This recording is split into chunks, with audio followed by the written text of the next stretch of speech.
Good morning, everyone. I am so excited that we have this opportunity to get together for another one of our Narrative Change Committee sessions.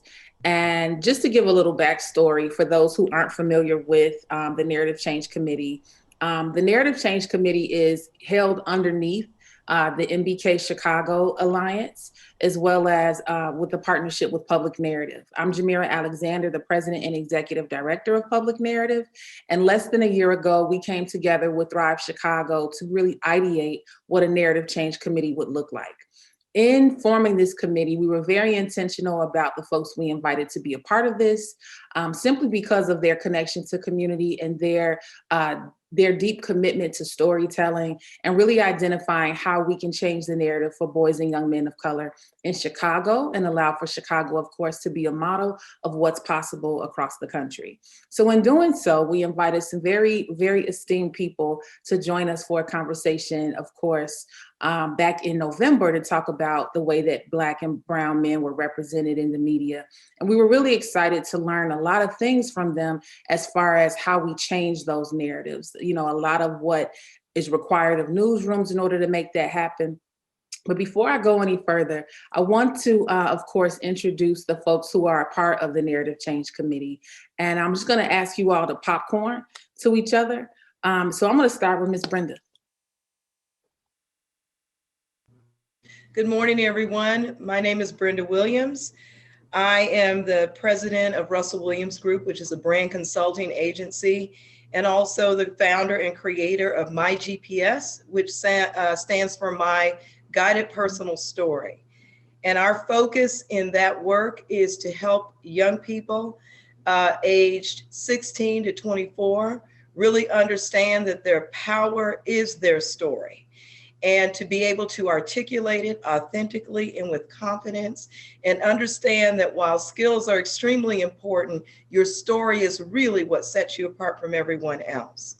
And our work is really meant to make sure that the world clearly understands the whole person, not just what's on a resume, not just what you write in an essay to be able to get into college, but really be able to understand the whole person, and that human actually shows up fully for whatever they are doing academically, professionally, and personally. Thank you, Brenda. Who you gonna popcorn to? I will pop to Zachary. Hello, I'm Zachary George. I'm originally from Milwaukee, Wisconsin. I moved to Chicago where I received my bachelor's degree at Columbia College Chicago in film, cinema, art, and science.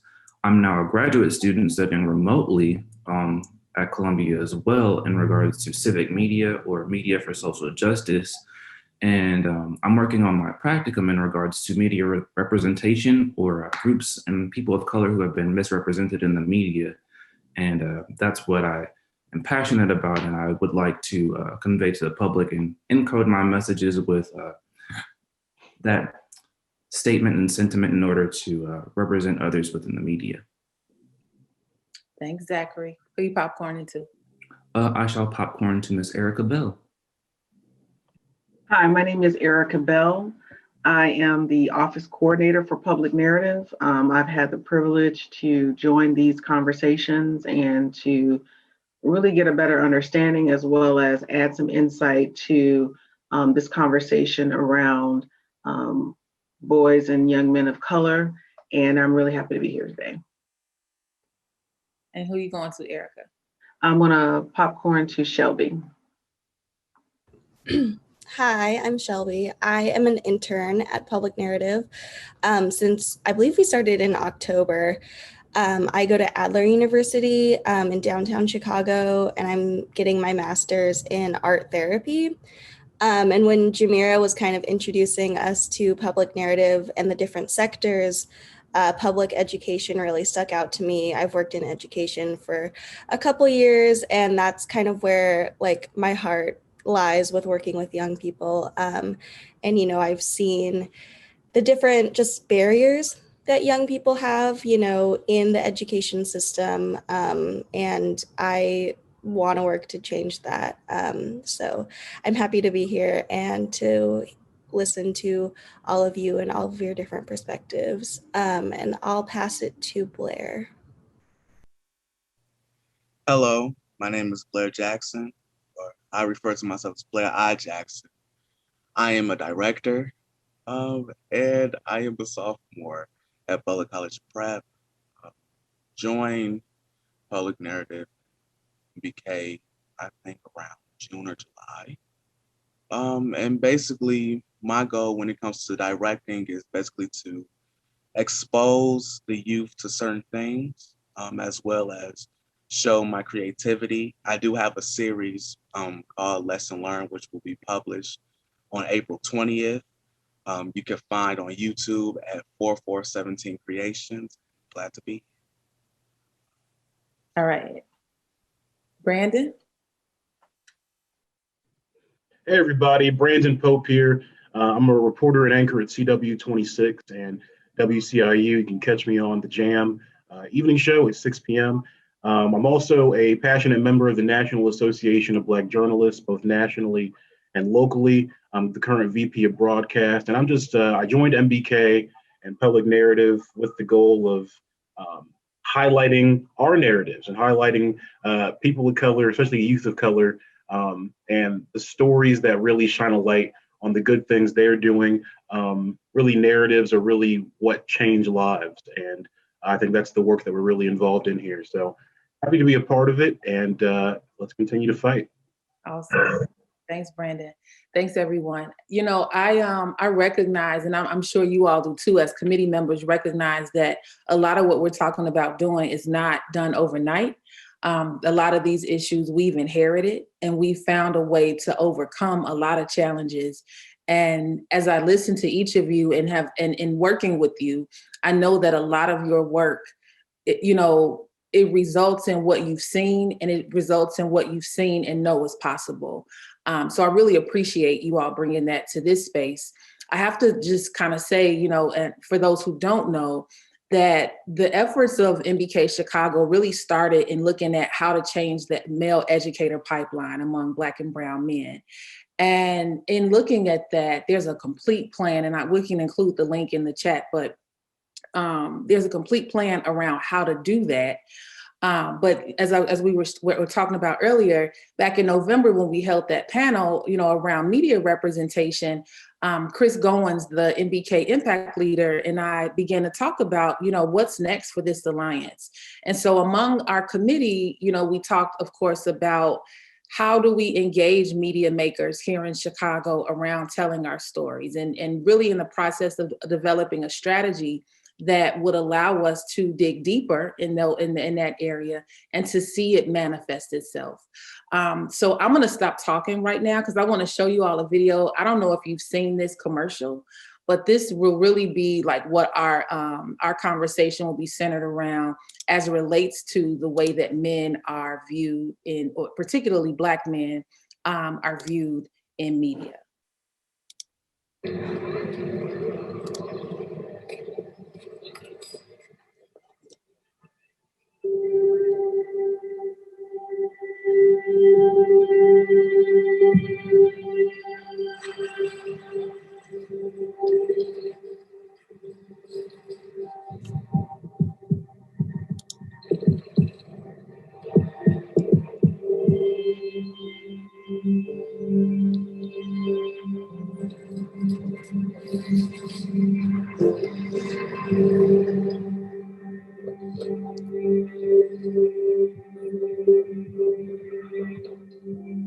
If you think you know what happens next,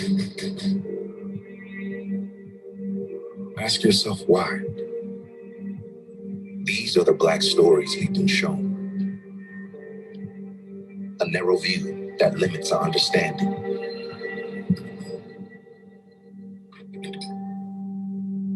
But there's so much more to see.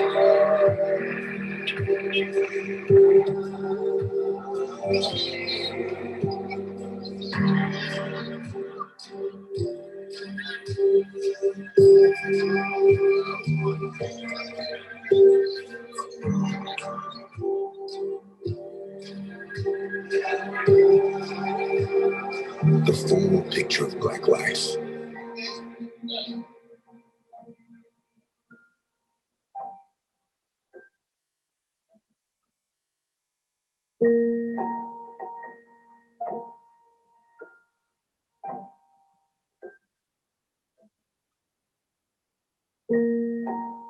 Let's widen the screen so we can widen our view.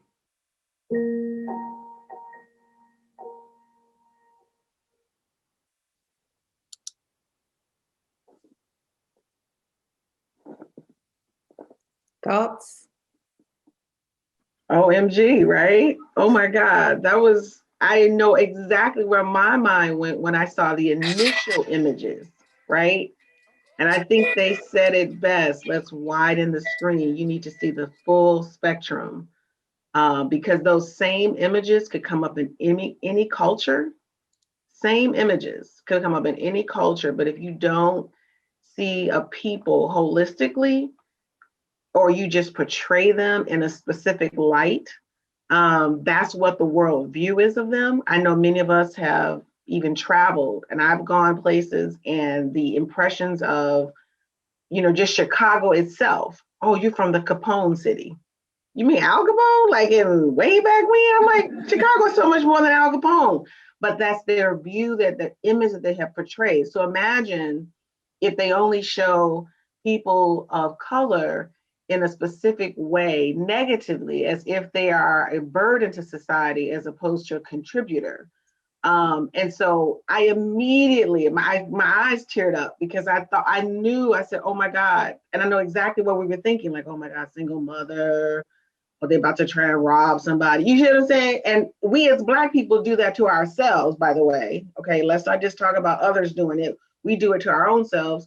But the idea that we all need to broaden and really see people holistically and not just marginalize them in a certain kind of way, I think that was so powerful. Excellent commercial. Love that. I'm gonna stop there. Excellent.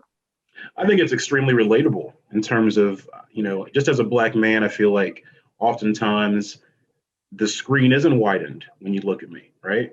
I don't have anything that says my job title or what I do or anything like that, right? I grew up like a lot of kids, and there were some issues at home and stuff like that. And I remember you would never eat, like you would look at me and never know, right?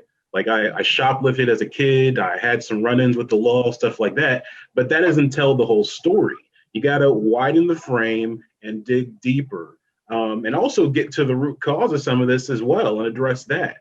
So I appreciate that message for sure. And there's something about just P&G in general, the work they do with their marketing and storytelling, I appreciate. But that right there, we always need to make sure we're widening the screen. I know my whole perspective when I'm doing TV is it's called broadcasting for a reason, not narrowcasting. You want to cast a wide net, be inclusive, and look at the entire picture, because we're so much more than one thing. You can catch me on Friday night in a do-rag, and that may make you think one thing altogether, right?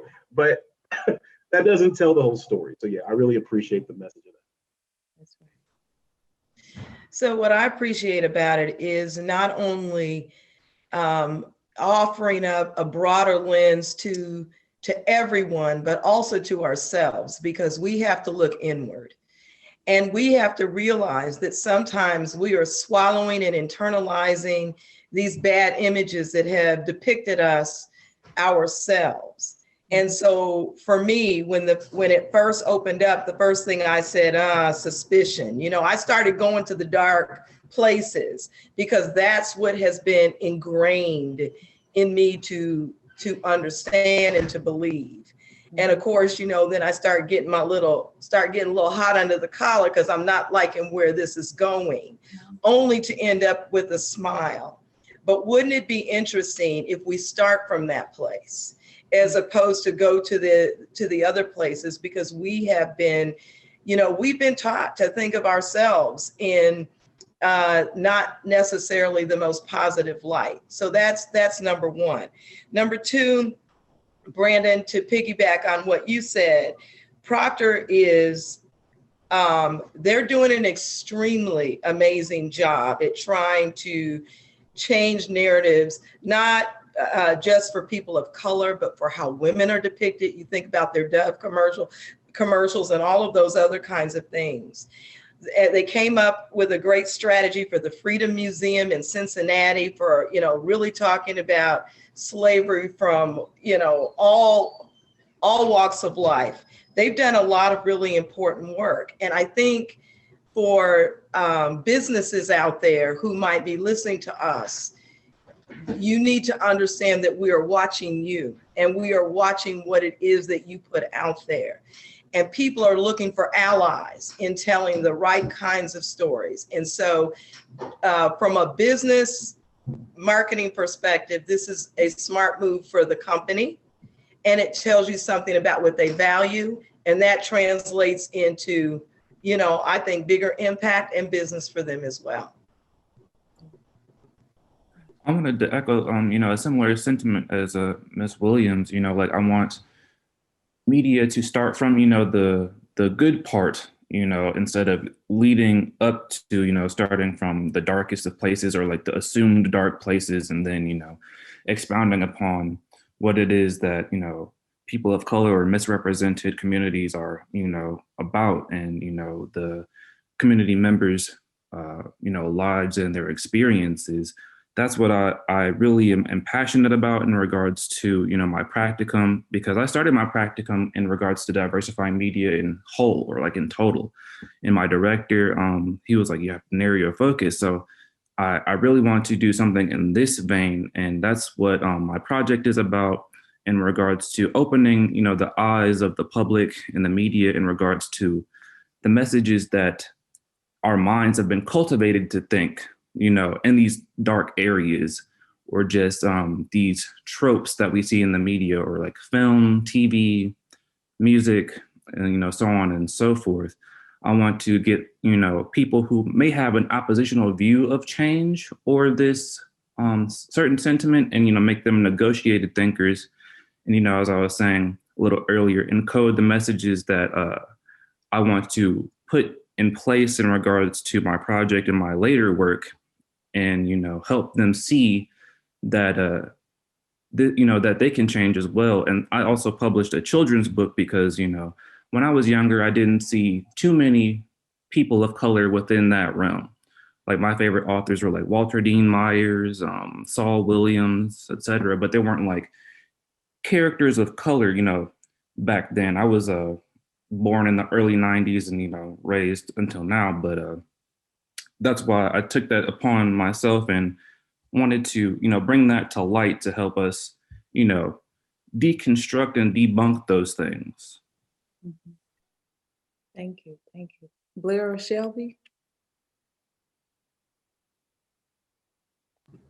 I was just kind of reflecting on what Erica said, and I recently moved to Chicago for school, and I'm from Oregon. My mostly white family and friends all told me, be careful. And I was like, moving to Chicago, and I was like, yeah, okay, sure.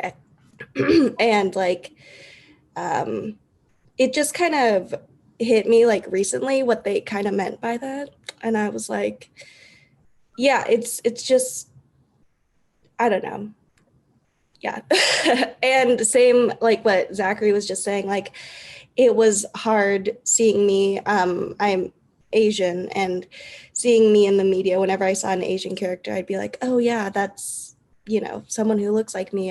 It's such a rare thing. And I want to see more stories of joy and success in the media. So yeah, that was a great commercial.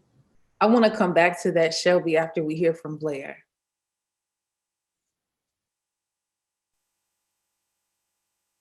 Blair, you still with us? Yes, I'm still here. Just some little bit of technical difficulties. So okay. So basically, I did smile after that commercial. It was very nice to see, honestly. And the reasoning of that is because yes, we are Black males. We are painted in a very negatively within the media. I mean, of course, we're looked at as suspicious. We're looked at as criminals. We're looked at as quote unquote hoodlums or thugs or gangbangers and all these things when there's so much going on. I think that this is kind of a quote unquote woke commercial, if you would say, because it's almost like we could kind of make this relate to police brutality. When these people, when the police in particular start to shoot innocent Black boys, Black girls, they don't see what we see. They don't see the positivity. They don't see that this person has a family to go to. They don't see that this is possibly a positive mentor. They don't see that this is a person who contributes to his community.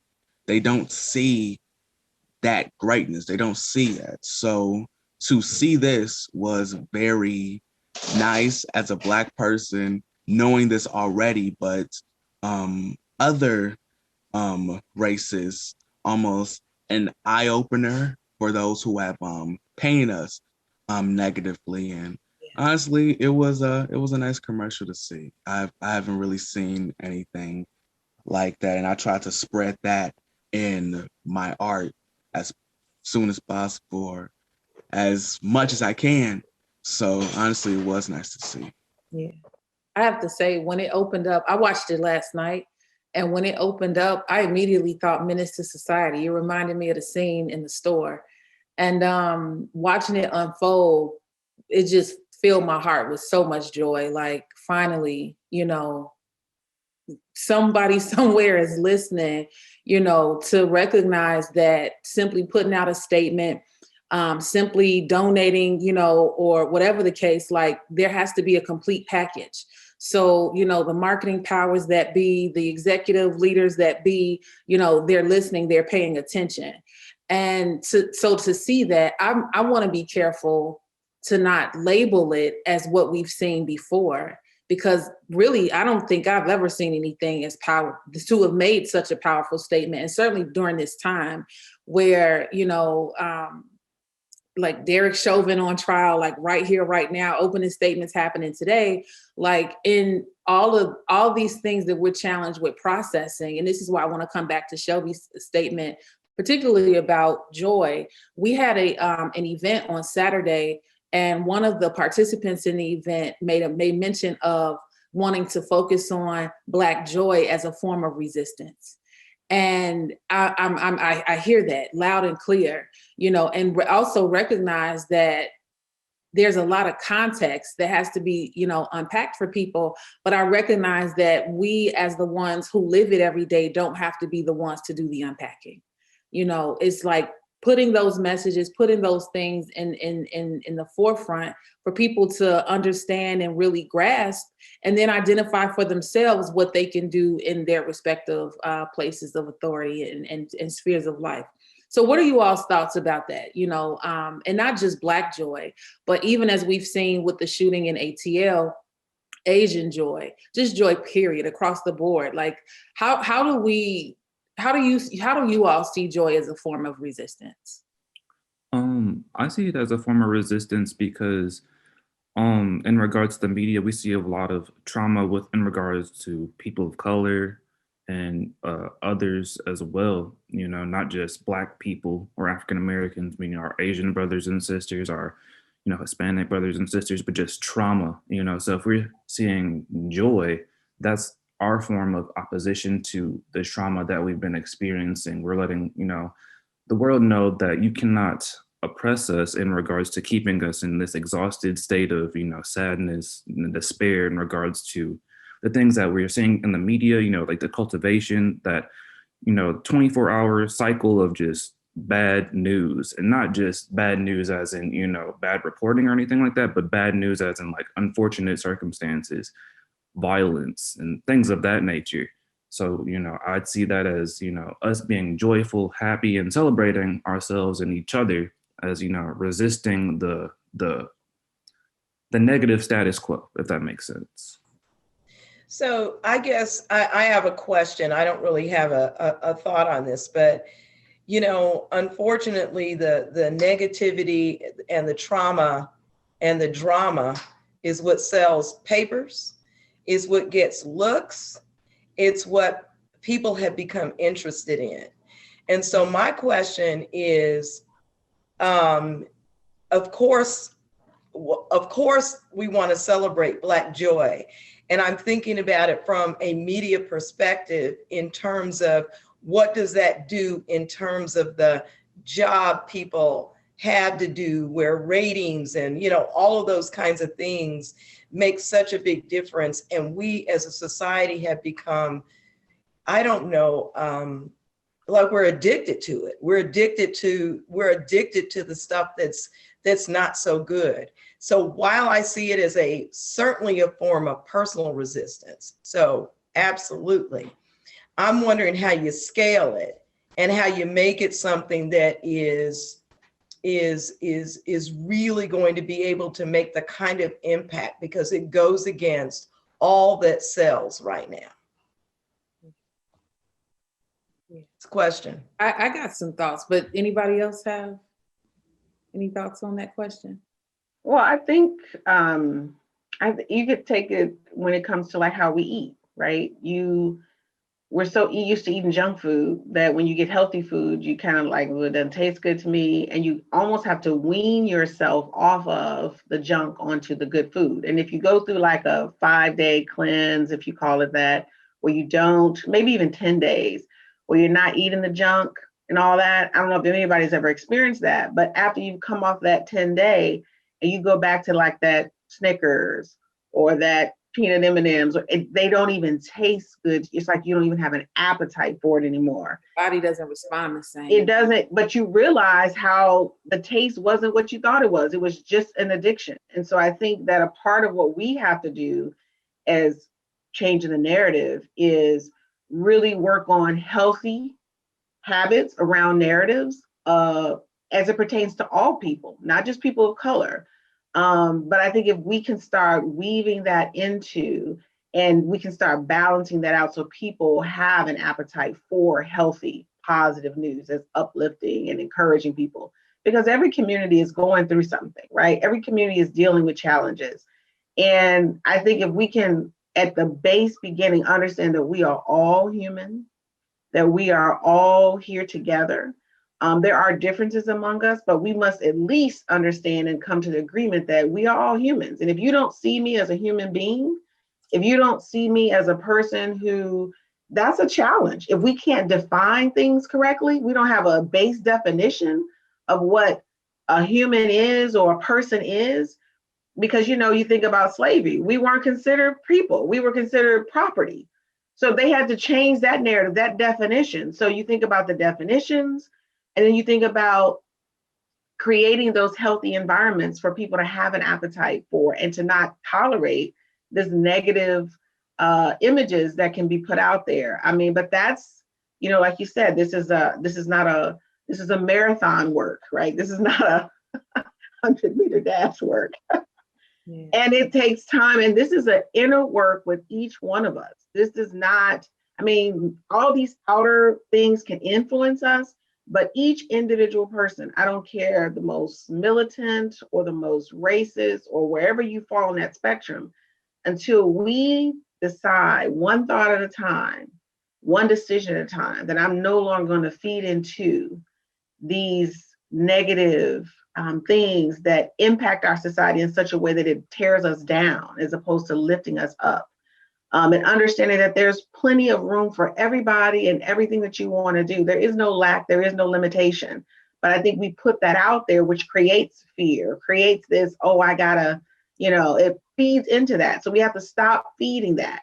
You know, there's a statement that says where focus goes, energy flows. And so let's put our focus in the right direction. And I believe that we can get the momentum that we need, one person, one thought at a time, one generation at a time, and we can bring about that change that we want to see. You know, oh, go ahead, Brandon. Well, I was just going to add, when I think about Black joy, the first thing that comes to my mind is the Silver Room Block Party in Hyde Park. If anyone's ever been to that, yeah. That is the ultimate Black joy celebration to me. It's a beautiful thing, truly, and I miss it because you have all these beautiful people, not just Black people, but it's mostly Black of all colors, but beautiful Black people smiling, dancing, joyous, collaborating, sharing their business, contributing to Black business, and just being happy. There's no drama. There's nothing popping off. It's just a safe space overall. And so, you know, one of my pet peeves is misquoting people. So I'm hoping I'm not misquoting Frederick Douglass here. But I believe he said that pessimism is a tool of white supremacy or something like that. And when you think about that, if we are down on ourselves as a people, if we are, have our heads hanging low, then, business doesn't happen. Those festivals don't happen. The economic drivers don't happen. The creativity doesn't happen. Like Black joy truly ignites something in us. And so when I think about it being a tool against white supremacy and a tool for liberation, that's what I think. It ignites something within ourselves and we bring that together collectively to do a collective work. So Black joy is beautiful. And I love that idea of Black joy being resistant. It's not something I've thought about a lot, but like just hearing it, it's a really awesome thought. It really is. Yeah, no, I totally get that. As Erica was talking, I was thinking, the people hold the value system. So we're talking about shifting, what we place value in. Yes, we've seen the negative stories sell and that be the economic driver. But I think we're living in a time, particularly with social media, where we have access to information like no other generation has before us. And the information, we're inundated with all sorts of stories and experiences, but it's a matter of what we feed into. It's a matter of what we follow. It's a matter of what we share, what we like. And I think that businesses, for certain companies, corporations are really catching on to that, as seen in, gravitating towards social media influencers who have built the following for themselves. So in all of that, I think that the people hold the value in what we say goes to the extent of how we demonstrate that. I think to a lot of that, a lot of change, like getting to a place where we begin to see this one and the same. I'm not so optimistic towards that because I think a lot of it is rooted in belief. And I say that because among an ethnicity or race, perhaps, but among all races, I think it is limited to beliefs and culturally what you believe and what you come from.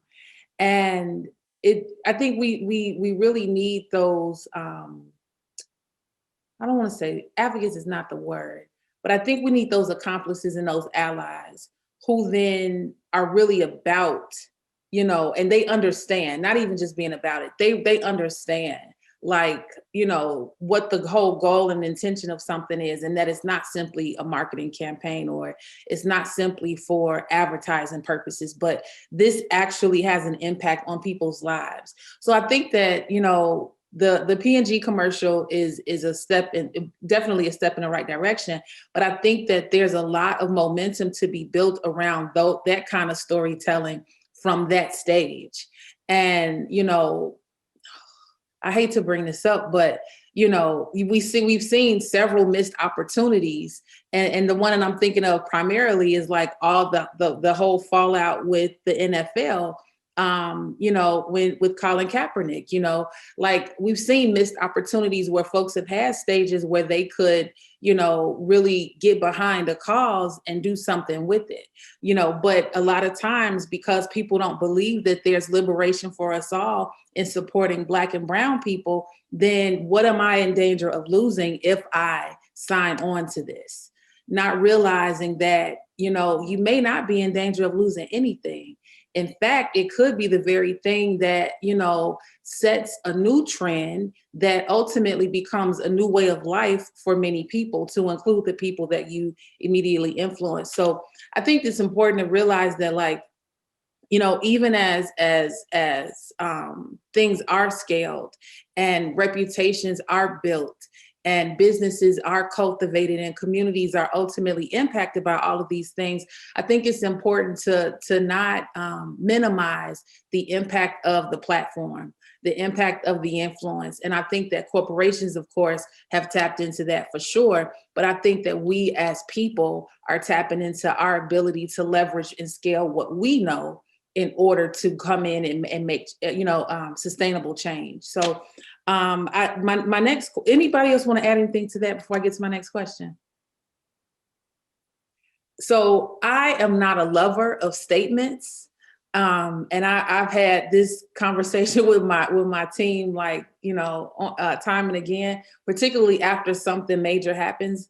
I'm not a lover of statements. I personally think that statements are almost like a plea: don't take your dollars from us, if there's no true action behind it. We've seen companies like Ben and Jerry, step up and really run with it, right? So a statement doesn't feel quite like a statement from them because they put it into their products and their goods.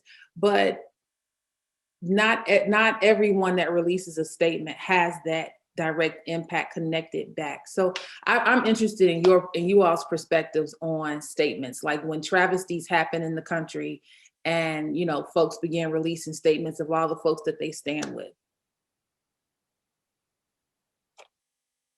Well, I mean, it's like anything else. I mean,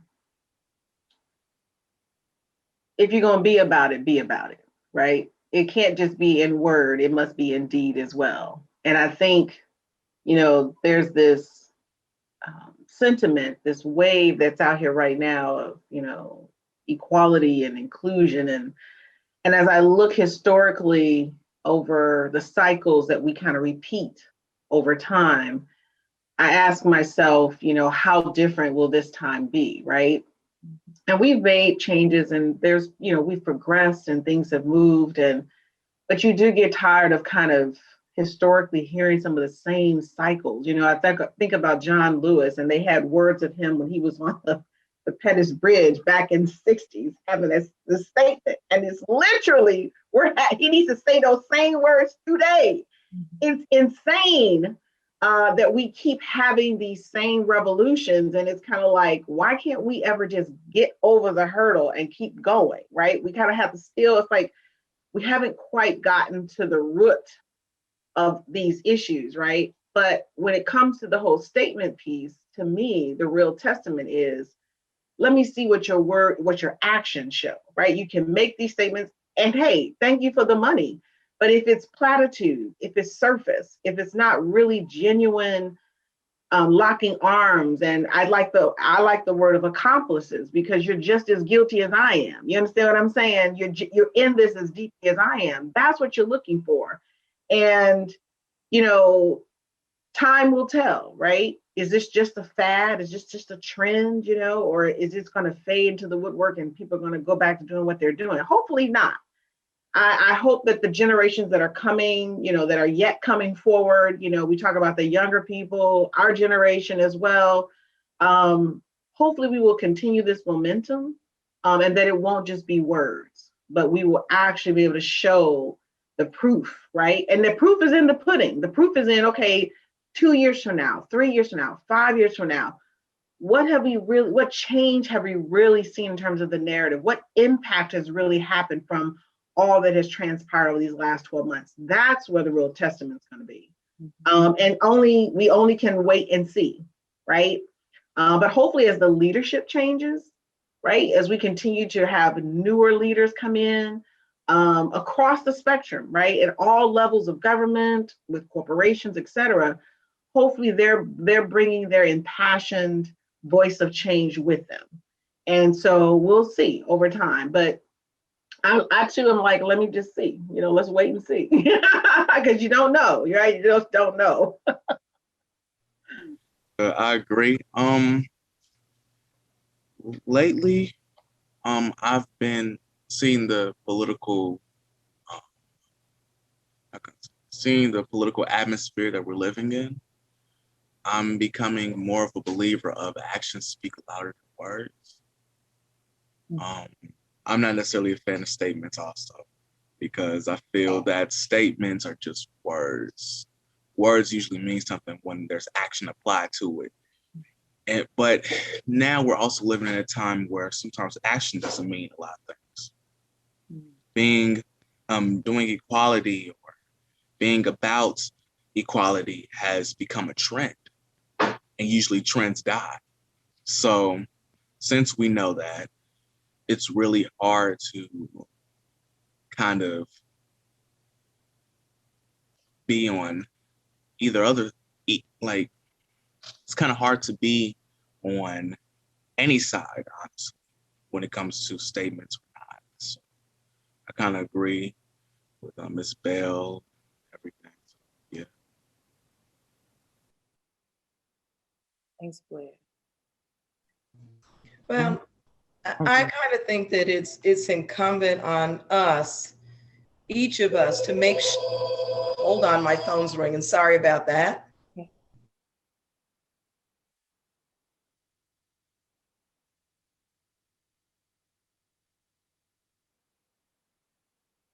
Zachary, were you going to say something? Oh, right. I was just gonna, echo similar sentiments. I'm not the biggest on statements either. I feel like statements are basically band-aids or gauze to, staunch what issues may have been presented or ongoing issues. Sometimes I feel like when statements are made, they're, even when they're coupled with action, they can still be hollow. Action and statements together, like, a hollow form of, right, platitude. They're just trying to offer us something in order to, stop our voices for that time being. Like, okay, here you go. I'm just gonna, give you that, and hopefully you don't, make any more noise or try to resist. And so if it's not, genuine action, genuine care or concern, or, genuine change, it really doesn't amount to much in regards to, alleviating, ongoing things that people are suffering from.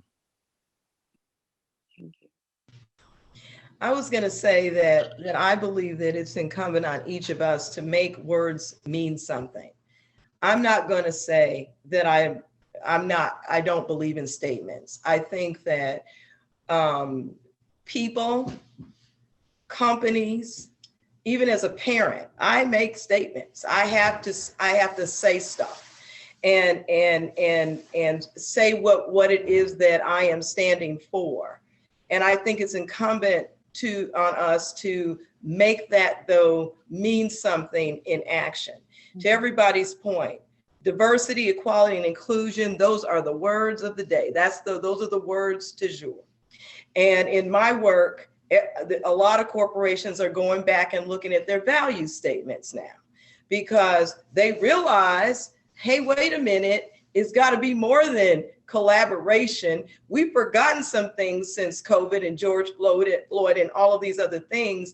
And you're right. It's like, this is the urgency of the moment, to make sure that you are saying that you represent all of humanity is like the thing that people are doing. But for me as a business person, it is important to hold those organizations accountable for what they say that they're going to be about. So my question is, okay, if diversity, equality, inclusion is what you're about, how does that translate into your processes? How does that translate into how you reward people? How does that translate into your performance evaluations? How does that perform? And boy, then that's when the eyes really open up, because there are consequences to your words. There are consequences to your statements. And that is what I think we who are very conscious about all this, it is incumbent upon us to make sure that people live whatever their statements are about. I do believe that words heal. I think they can be healing, but words without action, absolutely not. Mm-hmm. So I'm not going to throw the baby out with the bathwater, but what I am saying is that we got to bring them both together and make sure that there is fervent action behind whatever the words are.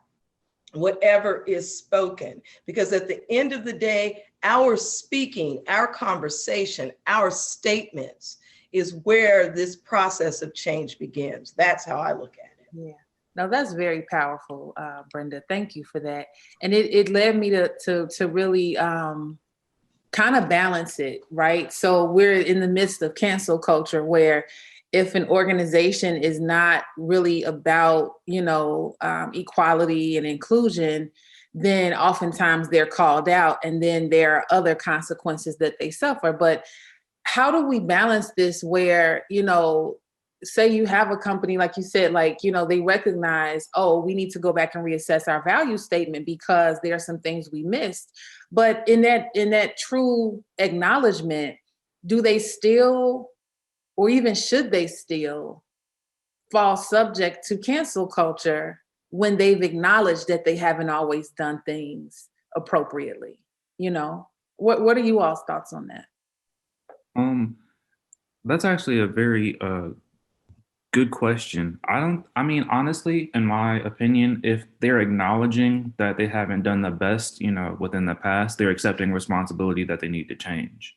Mm-hmm. And so, if they're accepting responsibility and, actually being genuine and would like to change and, they're doing things and putting things in place in order to achieve that goal, I don't think they should be quote unquote canceled as long as that action is being shown.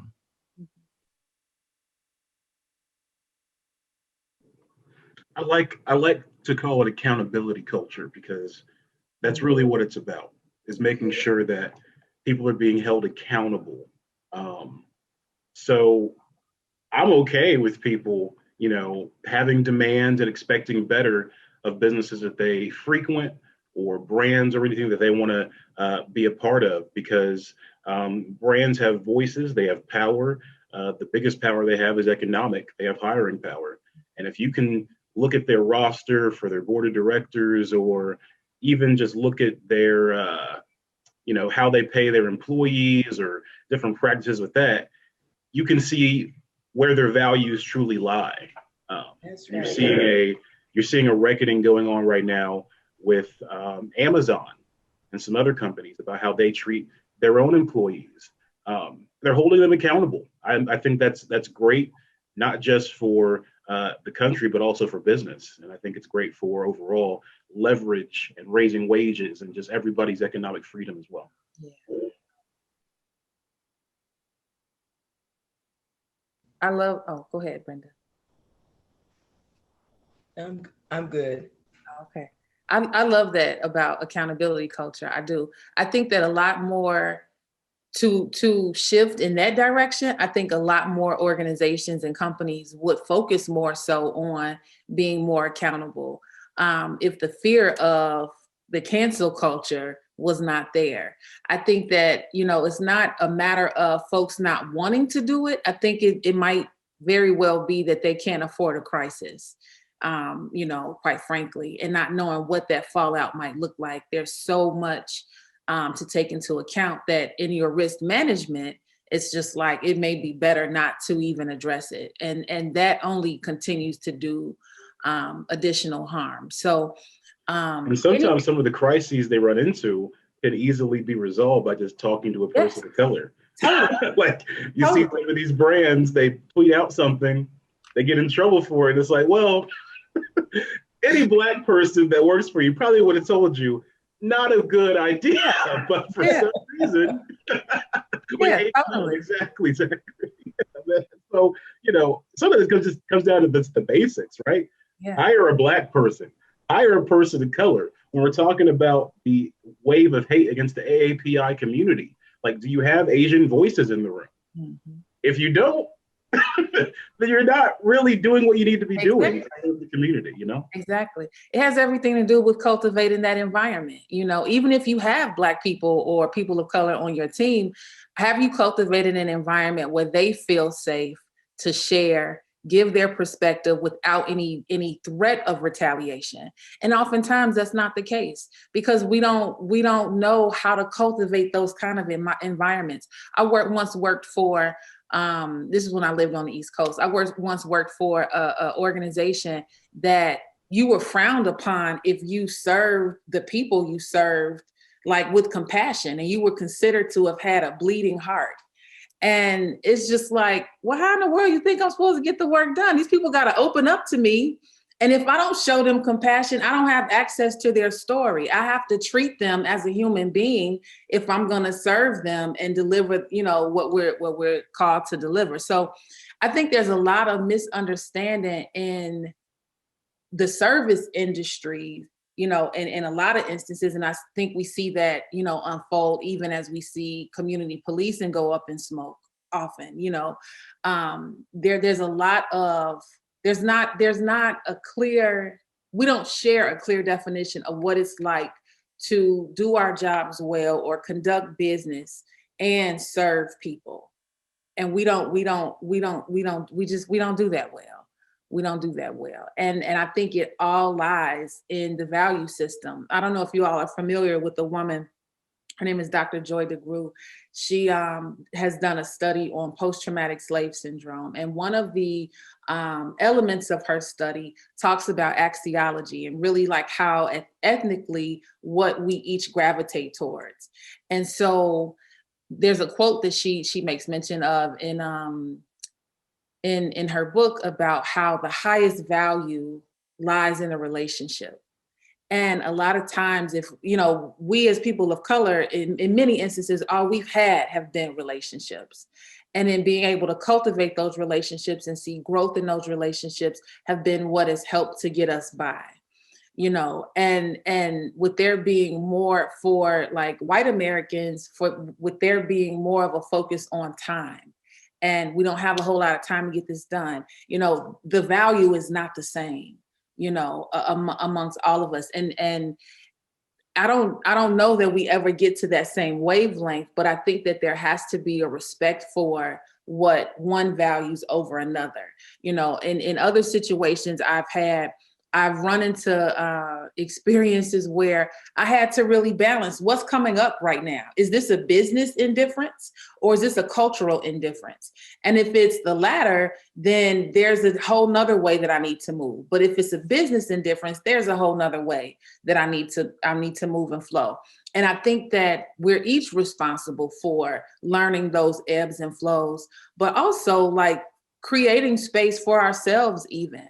In being, voices of change, but, not minimizing who we are and what we bring to the table. I think this gets back to like, the earlier question about leveraging joy as resistance, how to, leverage the best of our experiences for introducing people to what they may be a little frightened of accepting. And I'm really grateful that P&G took the time to step outside of the traditional box. Now, this is something that I hope happens because, you have these companies who are competitors, and oftentimes they try to one up each other. So I'm hoping that the spirit of competition serves us in this way, but serves us in a way that it can continue to educate people around the things that they may be ignorant of.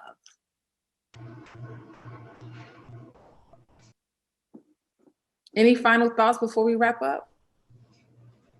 No, the only one thing that occurs to me is that if we also have to give credit to that which we think is going in the right direction, because people don't often know, is this the right way? We're trying. And so to your point around P&G and what they are doing, for us as communicators and business people in the media, we have to hold that up and lift that up so that people understand where in the conversation or where in the narrative we need to be going. Because if our silence is just, 7 people on a call who think we've got a great commercial on television and it goes nowhere further than that, then we have missed an opportunity. So for each of us, I think we have to go up there and say, hey, you know what? This organization is doing a pretty good job. This is a great narrative for, Black men. This is something you need to pay attention to. That's how people learn. That's how change happens. We have to communicate what's right exponentially. Mhm. And I would agree that we have to continue to educate ourselves. I think, you know, African Americans they've been aware of white culture for such a long time that if I remember in the early 90s, I went to a Bible school in Texas, and I remember meeting some of my classmates who they'd come from a small white rural town and had not really been around Black people. And so their experience, it was a great exchange because they realized, you know, that Black people weren't just how they were portrayed in these images on TV. Then graduate. I have an Asian friend that I met at the Bible school. He was from California. He came to visit Chicago a couple of years after we graduated. And when he came to visit me and my family on the south side of Chicago, Korean guy, really cool. He was like, he told me after, like, we were getting ready to wrap up his visit and everything, he leaned over and he said, you know, I thought Black people were like the Cosby family, like all, you know, and I was like, no, that's just one view of Black people. But it was interesting because he had this image of the Cosby family as representative of Black America. And so I say that to say that we must continue to show the different images, right? We must portray those images. But ultimately, we have to continue to learn and widen the screen because, you know, if you put people in a box, you know, nobody likes to be put in a box individually. Imagine a culture of people. This is all you are. This is all you were. And so we have to make sure that we continue to spread the word, right? Continue to learn and then be learners ourselves, right? And not limit ourselves in our view of people, even white people. Hello, and I mean it in a general term, right? I don't mean it like all white people, but idea of white people not liking Black people. Some of us have to broaden our perspective on that. That is not all white people. You understand what I'm saying? And so just remain open to people changing. Because here's the other thing. If people change, we have to be ready for them to change. That's right. And remember, when we're asking for stuff, it cuts both ways. That's right. If you want them to change, you got to be ready for the change. Because if you're not, you'll receive it incorrectly. And then you can damage the advancement that was just about to happen because you don't know how to forgive. You understand what I'm saying? And then let's move on from here. So that's, you know, that would be my final statement, but you know. I appreciate that, Erica. If you would drop your Cash App in the Cash App handle in the chat, so we can send you an offering. You preaching this morning. Listen, I thank you all for taking the time, of course, with our committee. If there are any final thoughts, you're more than welcome to share. But of course, we'll be back together in another 2 weeks where we'll have another dialogue that will, of course, complement the work that we're doing within the MBK Action Team. Anyone else? All right, you all have a great week. Thank you. Thank you. Bye-bye, everybody.